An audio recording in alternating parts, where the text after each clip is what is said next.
ti. Aleluia, Jesus. Amém, meus irmãos? Pregador, até 15 para as 9 tu tem a tua mensagem. Manda a ficha. Deixa eu acender. Aí. Aleluias. Eu cumprimento a amada igreja com a paz do Senhor, amém? Pode abrir a palavra do Senhor no Evangelho de Mateus, capítulo de número 13, e pode se assentar aí no teu lugar. Aleluias. Mantenha sua Bíblia aberta em Mateus, capítulo 13, que eu creio que Deus tem uma palavra poderosa aos nossos corações nesta noite. Quando eu estava de joelhos orando ali no início, o pastor foi ali e perguntou como é que está o gatilho. Falei, amém, está preparado. Eu tinha uma mensagem no meu coração, no Evangelho de João, capítulo de número 4, sobre a cura do filho do oficial. E os amados irmãos que são pregadores também, que estão à minha retaguarda, sabem da segurança que sentimos quando temos uma mensagem preparada para ministrar à igreja. Mas durante o decorrer do culto, o Senhor foi falando ao meu coração, me levando para um outro caminho, e eu relutava com o Senhor ali no meu lugar, Senhor, mas essa mensagem está preparada, Senhor, ela está viva no meu coração aqui, eu sei o que eu vou falar, está tudo preparado. Mas o Senhor falava, não é isso que eu quero falar à minha igreja. E quando o pastor Júlio levantou aqui e falou aquelas palavras, era Deus falando comigo. Essa é a confirmação da palavra que eu tenho nessa noite. Porque o Deus que nós servimos é o mesmo, irmão. Ele não mudou. Ele é ontem, hoje e será eternamente. Aleluia. O Deus que curou no passado, que ressuscitou mortos, que batiza com o Espírito Santo. Ele continua operando em nosso meio. Aleluia. Mas nós temos visto uma igreja fria, apática, calada. Uma igreja que não tem influenciado o mundo, mas tem sido influenciada pelo mundo. E isso tem falado muito forte ao meu coração essa semana. E ainda agora estávamos, antes de vir para o culto, eu sempre sou o mais rápido para me arrumar. Eu tomo banho em 5 minutos, boto o terno, estou pronto em 10 minutos. E a mais demorada lá em casa é a menorzinha, não preciso nem falar quem é, né? Então eu me arrumei e eu estava pronto e esperando ela se arrumar. E o Senhor colocou no meu coração 2 louvores antigos, de quando eu me converti. Eu creio que a igreja conhece, Mãos Ensanguentadas de Jesus. O Senhor colocou no meu coração, e aquele hino foi falando no meu coração, e eu não aguentei, eu toco um pouco de violão, mas é só para mim, não para tocar na frente da igreja. Eu peguei o violão, e eu comecei a cantar o Senhor ali, Mãos Ensanguentadas de Jesus. E o Senhor foi falando ao meu coração naquele momento, me levando aos meus 18 anos de idade, ali 17 para 18, quando o Senhor me tirou de dentro de uma cela, de uma cadeia, preso por tráfico de drogas, e me levou para dentro da sua casa e transformou a minha vida. E Ele foi falando comigo, eu sou o mesmo que te tirei de lá, eu sou o mesmo que te batizei, eu sou o mesmo que coloquei a palavra no teu coração. Eita glória, meu corpo está tremendo aqui, irmãos, aleluia. A minha carne não aguenta a presença de Deus nesta noite. E Ele perguntava ao meu coração, e você? Você é o mesmo? Você ainda tem a mesma fome? Você ainda tem a mesma sede de mim? E quando estávamos vindo dentro do carro, eu fiz essa pergunta dentro do carro, conversando com a minha família, minha esposa, meus filhos. Eu falava, meu Deus, como pode, né? Nós levantamos muitas vezes já acostumado, levantamos, vamos para a mesa, às vezes tomamos um café, muitos vão para frente da televisão, e começamos a fazer coisas do dia a dia, e o dia passa, quando vemos, chega a hora de estarmos na igreja reunidos na presença do Senhor, botamos o nosso terninho, a nossa gravata, nos arrumamos e viemos correndo para a igreja, e chegamos aqui, e eu falei, e ainda queremos que Deus derrame a sua glória. Chegamos aqui e muitas vezes questionamos por que Deus não batiza mais com o Espírito Santo. Por que Deus não salva mais as almas? Por que Deus não cura mais os enfermos em nosso meio? Porque não vemos mais os sinais. Eu não quero ser saudosista aqui nesta noite e ficar relembrando do passado, dos milagres que aconteceram, mas eu quero trazer uma palavra de despertamento às nossas vidas nesta noite. Deus continua sendo o mesmo. E eu falava para minha esposa, quando eu me converti, eu levantava, eu corria para a Bíblia, passava o dia inteiro ouvindo louvores, louvando ao Senhor, preparando uma mensagem, uma saudação para trazer. Eu sou de um tempo que não tinha esse negócio, irmão, eu vou avisar você uma semana antes para você pregar a palavra. Não, é que nem o pastor Júlio fez aqui, chegar, irmão, hoje a palavra é contigo. E nós, obreiros, tínhamos que ter uma palavra preparada, porque nós tínhamos uma vida com Cristo, nós tínhamos uma vida de leitura da palavra, de busca, de santificação, de jejum, de oração, e Deus falava no nosso meio. Agora hoje, esse rato chamado tecnologia tem minado a força da igreja, porque temos andado distraídos com tantas coisas têm tomado o nosso tempo, que muitas vezes sequer lemos a palavra do Senhor durante o nosso dia, muitas vezes sequer dobramos os nossos joelhos para orar e agradecer a Deus por nos levantarmos mais um dia com saúde. Não temos tempo para Deus, porque a vida é muito corrida. E o Senhor tem falado muito ao meu coração, porque Deus é o mesmo. Ele deseja avivar a sua igreja, Ele quer salvar almas, Ele quer curar, Ele quer batizar com o Espírito Santo, mas é preciso que nós se aproximemos dEle, que nós tenhamos fome da sua palavra, que nós tenhamos sede da sua presença. Como é bom estar na presença do Senhor, como é maravilhoso. E eu quero ler a palavra do Senhor em Mateus, capítulo de número 13, versículo 24 em diante. Aquilo que o Senhor colocou no meu coração. Essa semana estávamos sentados em volta da mesa lá na minha casa, eu, meus filhos, a minha esposa, e o Senhor trouxe essa reflexão aos nossos corações. Amados irmãos, irmãs, experimentem fazer isso, vocês vão ver o quanto é maravilhoso se reunir em volta da mesa, participar do alimento que o Senhor tem nos dado e trazer uma reflexão em torno da palavra do Senhor. E a palavra que o Senhor colocou no meu coração foi a respeito dessa parábola que se encontra aqui, que diz assim: então, tendo despedido a multidão, versículo 24, propôs-lhe então outra parábola, dizendo: o reino dos céus é semelhante ao homem que semeia a boa semente no seu campo. Mas dormindo os homens, veio o seu inimigo e semeou o joio no meio do trigo e retirou-se. Enquanto a erva cresceu, ela frutificou, e apareceu também o joio.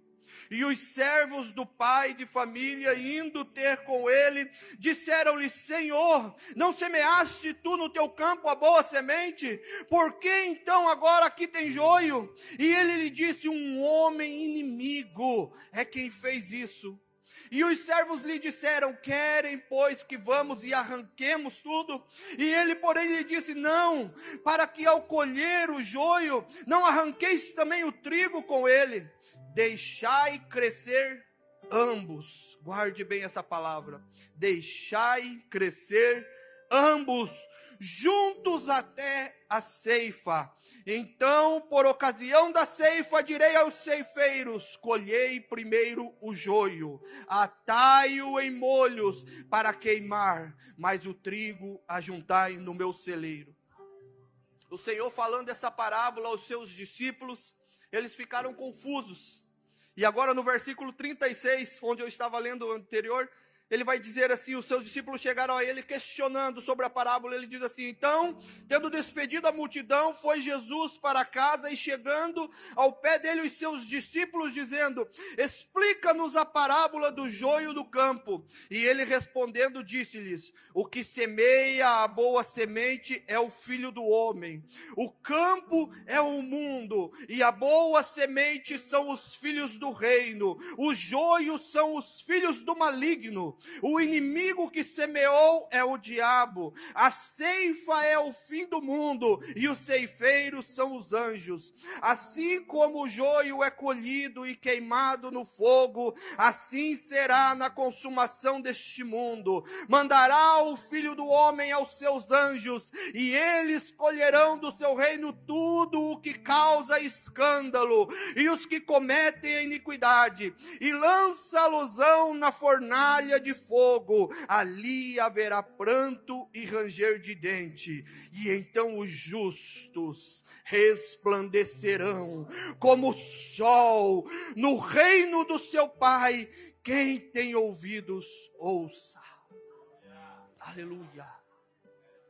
Senhor Jesus Cristo falando a respeito do seu reino, do poder do seu reino, da natureza do seu reino, ele vai falar algumas parábolas. Porque quando o Senhor quer ensinar lições extremamente importantes para as nossas vidas, ele usa muitas vezes coisas muito simples, para que nós possamos entender. E quando o Senhor fala essas parábolas, ele está falando de coisas que aqueles homens entendiam, pois eles trabalhavam com isso, era algo rotineiro do seu dia a dia. Porém, eles não conseguiam entender a simbologia daquilo que o Senhor estava falando. E depois eles chegam a Jesus e perguntam a ele: Senhor, explica-nos esta parábola. E o Senhor explica tudo o que ele havia dito a respeito do trigo, do joio, da seara, da ceifa, do diabo, de tudo ele explica a eles. E eu não quero me deter aqui muito nos detalhes, porque eu quero ser bem direto aquilo que o Senhor tem colocado ao meu coração. E quando eu olho para esse texto, o Senhor me diz aqui que a única diferença é percebida quando o trigo começa a dar o seu fruto. Muitas vezes o joio está crescendo junto com o trigo, e nós olhamos para o joio e para o trigo, e não discernimos qual é qual, e queremos arrancar. Queremos tirar, dizendo: este é joio. Olhamos e dizendo: isso não é de Deus, precisamos arrancar, precisamos tirar. Mas a palavra do Senhor nos diz que não cabe aos ceifeiros, não cabe a nós arrancarmos o joio, mas o Senhor dará ordem aos seus anjos naquele grande dia, aleluia. E os seus anjos virão e colherão todo o joio e amarrarão para ser lançado no fogo, e o trigo será guardado no seu celeiro, aleluia. Mas o que eu quero olhar nesta noite aqui é quando o Senhor diz assim: deixai crescer ambos. É bem verdade que estamos vivendo os últimos dias da igreja nessa terra. Todos vemos os sinais acontecendo. E a palavra do Senhor, ela mostra o fim dos tempos, as últimas coisas que acontecerão. E quando ele diz: deixai crescer ambos, o Senhor está dizendo: ei, o joio e o trigo vão crescer juntos.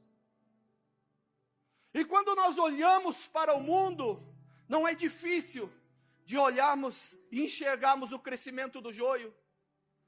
Lá em 2 Pedro, capítulo 3, versículo 3 e versículo 4, a palavra do Senhor nos diz assim: sabendo primeiro isso, que nos últimos dias virão escarnecedores, andando segundo as suas próprias concupiscências, e dizendo: onde está a promessa da sua vinda? Porque desde o dia dos pais que dormiram, todas as coisas permanecem como desde o princípio da criação. Características do joio. 1 Timóteo capítulo 4, versículo 1 e 2, a palavra do Senhor vai nos dizer assim: mas o Espírito expressamente diz que nos últimos tempos apostatarão alguns da fé, dando ouvidos a espíritos enganadores e a doutrina de demônios, pela hipocrisia de homens que falam mentiras, tendo cauterizada a sua própria consciência.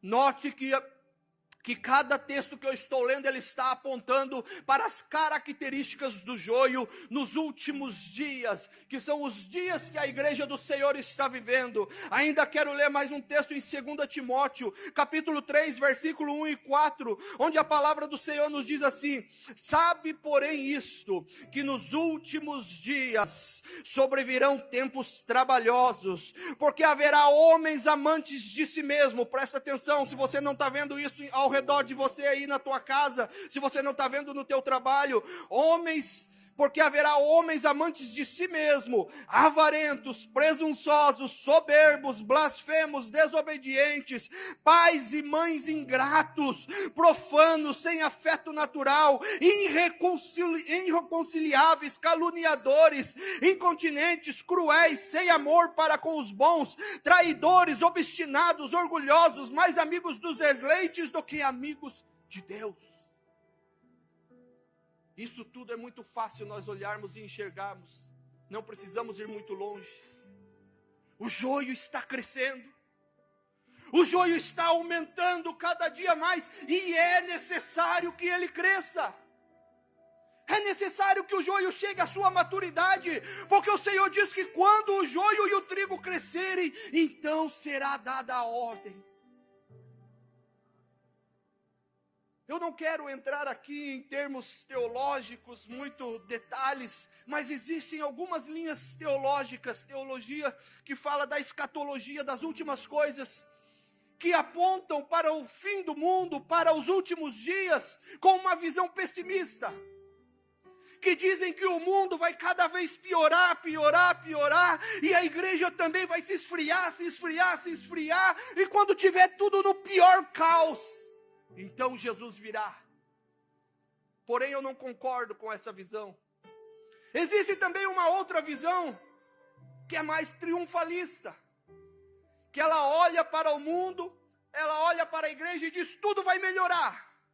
A igreja vai crescer e o seu poder vai se expandir pelo mundo, e o mundo vai ser transformado pelo poder da igreja, que vai alcançar a sociedade, cada setor sendo transformado. E então, Jesus virá. Eu também não concordo com essa visão. Mas existe uma visão que é mais equilibrada, que é a visão que eu creio, que a base bíblica nos mostra aqui nesta noite, onde o joio cresce, mas a igreja do Senhor também cresce. Porque se nós tivermos essa visão pessimista, então nós vamos entender o que o Senhor Jesus quis dizer lá em Mateus 24:12, quando ele diz que por se multiplicar a iniquidade, o amor de muitos se esfriará. Porque temos olhado muito para o crescimento do joio, temos olhado muito para a maldade que tem crescido no mundo, e isso tem entristecido o nosso coração, isso tem feito a igreja recuar, dizendo: ei, nós temos que ficar escondido aqui dentro dessas quatro paredes. Deus nos chamou para estar aqui reunidos, eu tenho que estar com meu irmão, e aqui é o nosso lugar. Porque temos olhado para o crescimento do joio. Mas a palavra do Senhor nos diz que ambos crescerão, tanto o joio quanto o trigo. E eu quero te convidar nesta noite para meditar comigo a respeito disso. Lá em Marcos, capítulo 16, versículo 17, a palavra do Senhor nos diz assim: e estes sinais seguirão os que creem, em meu nome expulsarão demônios, falarão novas línguas, pegarão as serpentes, e se beberem alguma coisa mortífera, não lhes fará dano algum, e imporão a mão sobre os enfermos, e os curarão. Aleluia! Esse é o crescimento do trigo. Nós temos olhado muito para o crescimento do joio, e temos nos recolhido, nos encolhido, e não temos desenvolvido aquilo que o Senhor colocou em nossas mãos. A única exigência dessa palavra aqui nesta noite é crer no Senhor Jesus Cristo, e aquele que crê, aleluia, porá a mão sobre os enfermos e eles serão curados, falarão novas línguas, expulsarão demônios. Quantos aqui creem no Senhor Jesus Cristo nesta noite? Eu quero ver. Quantos creem? Mas quando nós olhamos onde estão os sinais,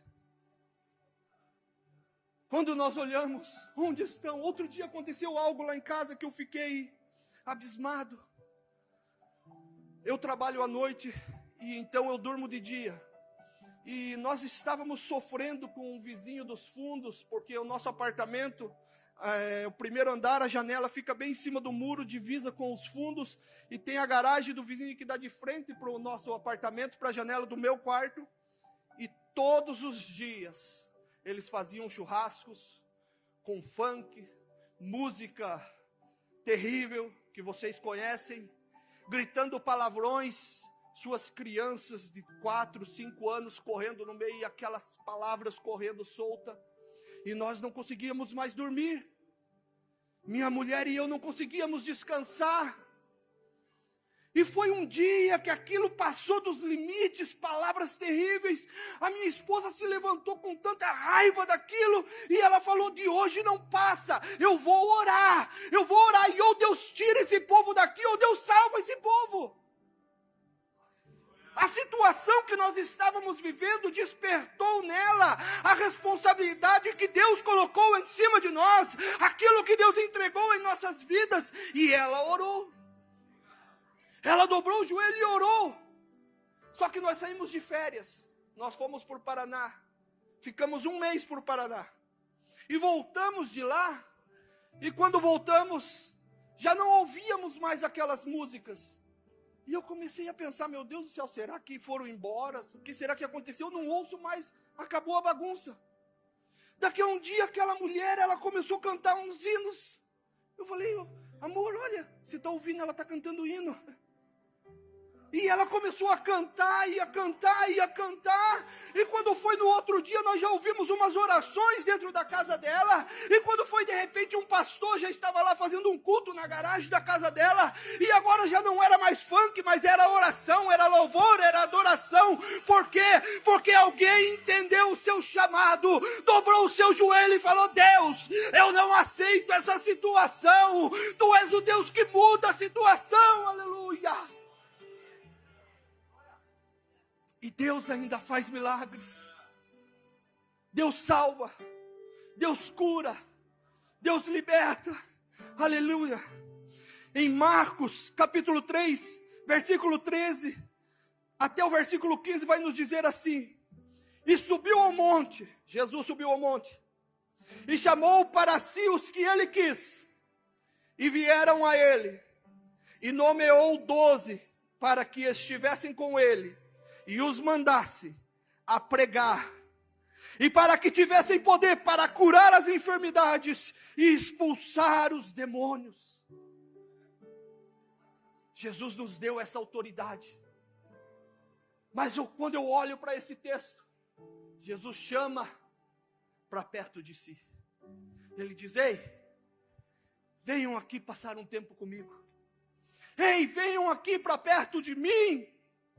Porque Jesus nunca vai mandar ninguém sem antes ter tido um tempo com Ele. Jesus nunca vai mandar alguém para fazer a sua obra sem antes promover a transformação na vida daquela pessoa. Jesus é diferente de nós. Nós olhamos muitas vezes para o trabalho. Olhamos para um irmão que prega muito. Olhamos para uma pessoa que tem uma boa forma de falar, uma pessoa que fala bonito, algum irmão que muitas vezes viaja por muitos lugares, pregando a palavra, e falamos: meu Deus do céu, olha, esse é o homem de Deus. Mas não olhamos para a vida da pessoa. Jesus, Ele está mais preocupado com a tua vida do que com o teu trabalho. E muitas vezes nós estamos tão preocupados em trabalhar, e deixamos de lado a nossa vida com Cristo. Mas é necessário que nós nos acheguemos novamente à presença do Senhor. É necessário que nós gastemos tempo, aleluia, em oração. Que nós derramemos as nossas lágrimas, não de preocupação com as coisas, mas na presença de Jesus, aleluia. E então nós começaremos a ver os sinais acontecendo novamente.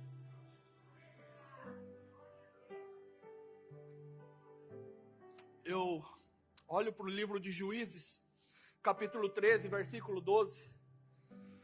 Quando o anjo aparece a Manoá, a esposa de Manoá, e diz que eles teriam um filho, e que ele seria nazireu.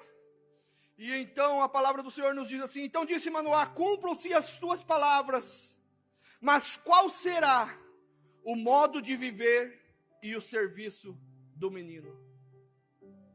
Manoá entendeu que o modo de viver é mais importante do que o serviço. Não que o serviço não tenha sua importância, isso é muito importante, eu também já vou falar desse outro lado. Mas primeiro nós precisamos ter tempo com Cristo. Precisamos ter a nossa vida transformada.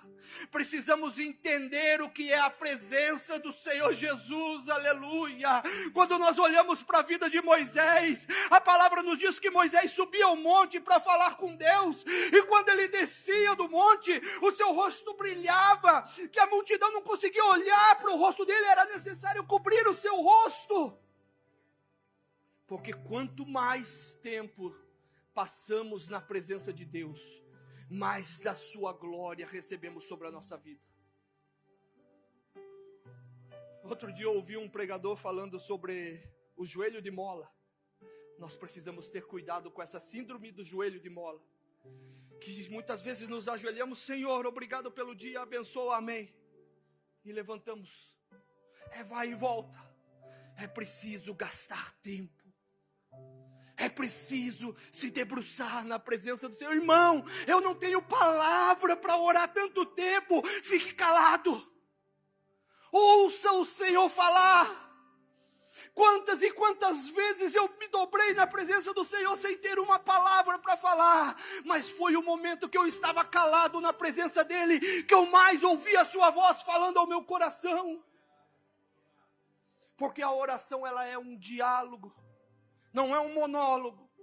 Monólogo, uma pessoa só fala. Ah, Senhor, me dá isso. Ah, Senhor, eu quero aquilo. Ah, Senhor, abençoa essa pessoa. Ah, Senhor, faz aquilo. E Deus ali esperando você ficar quieto. Eu quero falar com você, eu quero falar. Mas quando você termina, amém, levanta e sai.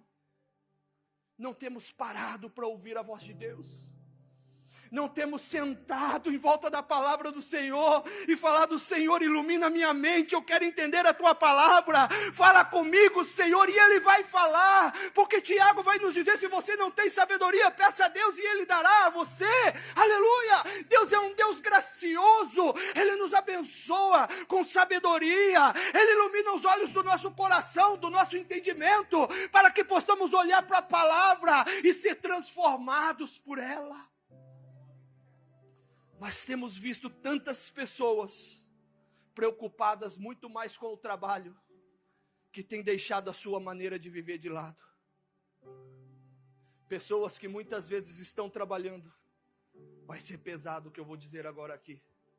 Existem muitas pessoas que estão trabalhando muito, mas que já foram rejeitados por Deus. A sua maneira de viver já foi rejeitada. Mas eu quero te dizer algo aqui nesta noite. O Deus que nós servimos, Ele é um Deus gracioso e misericordioso.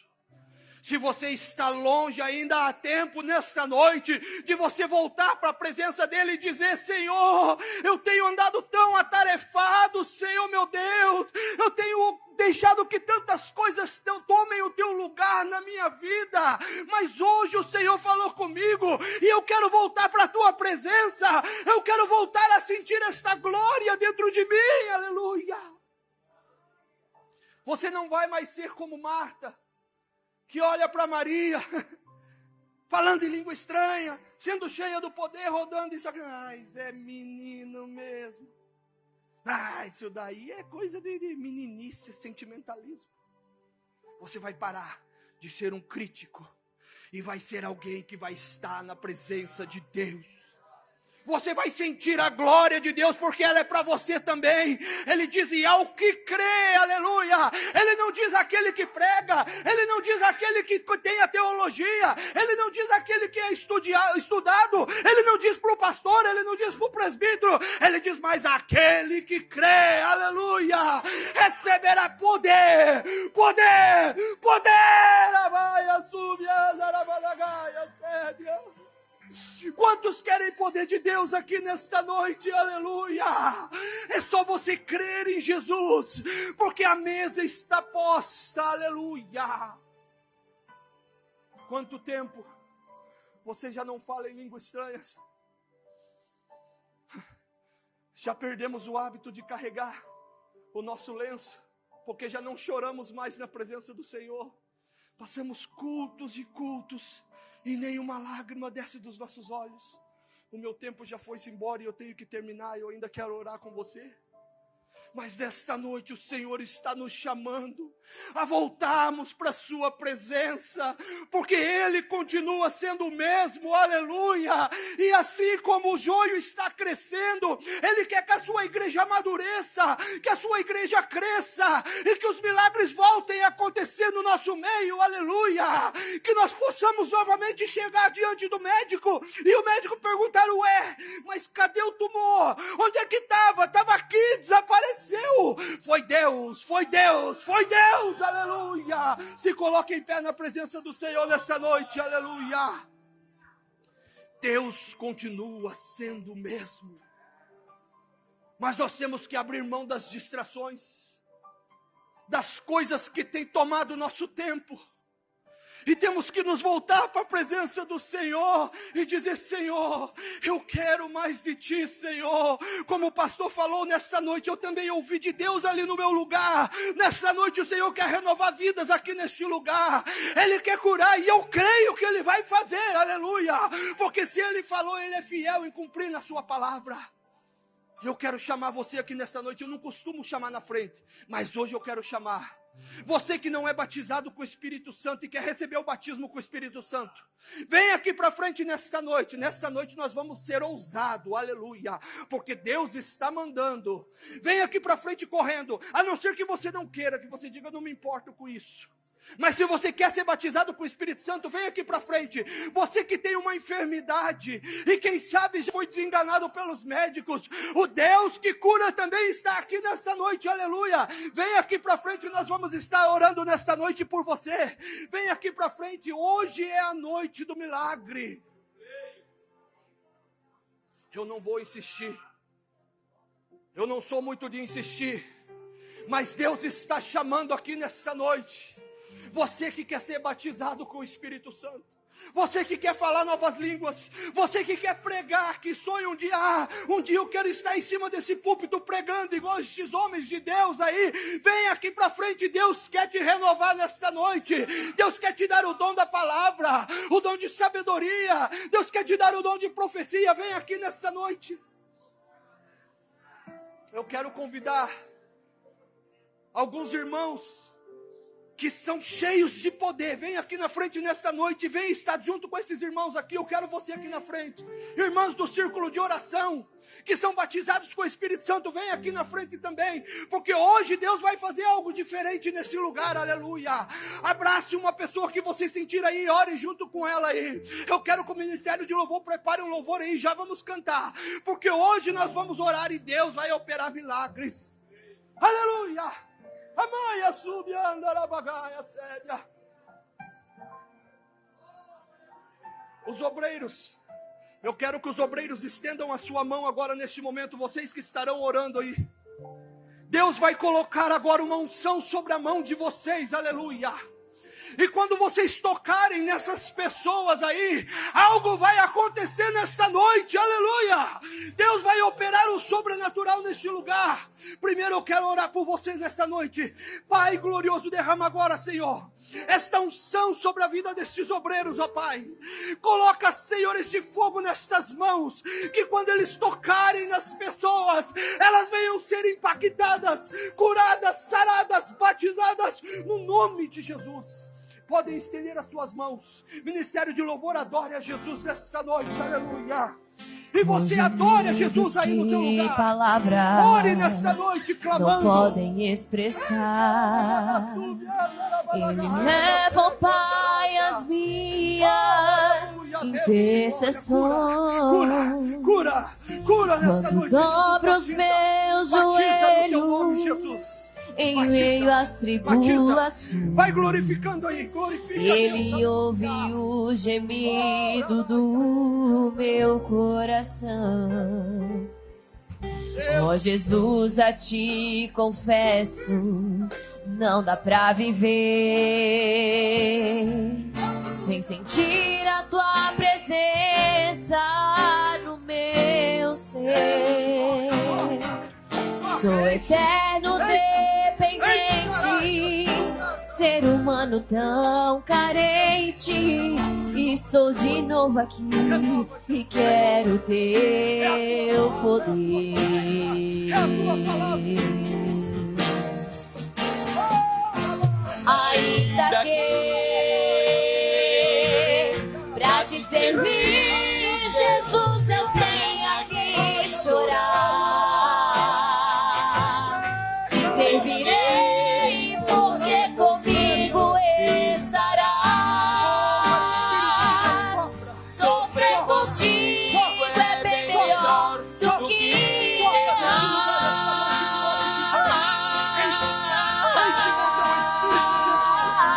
Perdoa-me. Já tem gente chorando aqui. Agora, Jesus está aqui. Tem gente sendo renovada. Tem gente sendo restaurada. Tem gente sendo Logo as curada. lágrimas meus olhos vêm rodar, como sinal que tu estás neste lugar. Pai, neste momento, Senhor, vai tocando, Pai. Vai tocando em cada vida aqui neste lugar. Aquele, Senhor, que está buscando o batismo, desce agora, Senhor, como em Atos 2, como no dia de Pentecostes. Desce nesse lugar aqui, com línguas como de fogo sobre cada vida. Batiza, batiza, batiza com teu Espírito. Dá o dom de línguas, o dom de profecia. Cura, restaura, liberta, no nome de Jesus. Aleluia. Ainda que pra te servir, Jesus, eu tenha que chorar, te servirei porque comigo estarás. Sofrer contigo é bem melhor do que errar.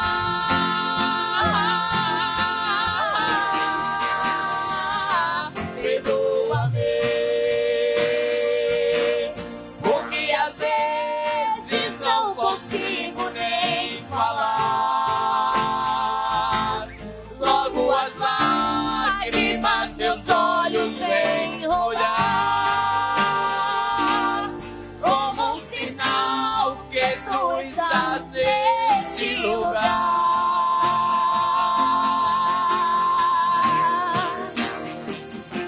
Ainda que pra te servir, Jesus, eu tenha que chorar, eu te servirei porque comigo